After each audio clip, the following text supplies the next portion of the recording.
നമ്മൾ മാപ്പിളപ്പാട്ടിൻ്റെയും വട്ടപ്പാട്ടിൻ്റെയും ഒക്കെ മൂടിയിൽ നിന്ന് മെല്ലെ നമ്മൾ കഥകളിയിലേക്ക് പോകുന്നു, കഥകളി സംഗീതത്തിലേക്ക് പോകുന്നു. മോടെ പേരെന്താ? ഹീരാലക്ഷ്മി. ഹീരാലക്ഷ്മി. ജില്ല കോഴിക്കോട്. പിന്നെയും കോഴിക്കോട്. എനിക്ക് വയ്യ, കോഴിക്കോടുകാരെ കൊണ്ട് തോറ്റ്.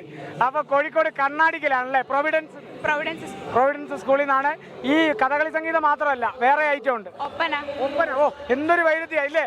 അലുവേൻ ചാളക്കറി എന്നൊക്കെ പറയുന്ന പോലെ ഒപ്പനയും കഥകളി സംഗീതവും. അപ്പൊ നമുക്ക് ആ കഥകളി സംഗീതം ഒന്ന് കേൾക്കാം, കുറച്ച് പാടി.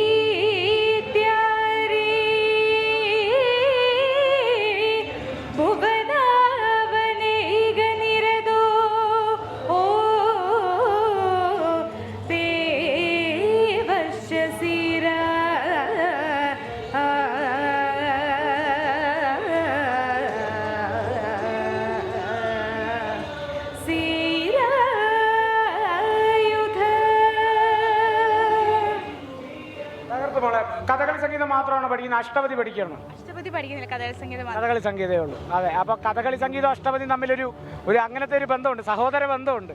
അതെ. അപ്പൊ അങ്ങനത്തെ കുറെ കലകളാണ്, ക്ഷേത്ര കലകൾ എന്നൊക്കെ പറയുന്ന വിഭാഗത്തിൽപ്പെട്ടതാണ്. കഥകളിയൊക്കെ ഇപ്പോഴും ആൾക്കാർക്ക് മനസ്സിലാവുന്നുണ്ടെങ്കിൽ ഈ ഒരു കഥകളി സംഗീതം ഉള്ളതുകൊണ്ടാണ്. ആംഗ്യത്തിൽ നിന്നൊന്നും ഇപ്പോഴും കഥകളി മനസ്സിലാവാറില്ല. കാളിദാസ്, കോഴിക്കോട്ടുകാരെ വരും മണിക്കൂറുകളും നമുക്ക് ആവശ്യമുണ്ട്.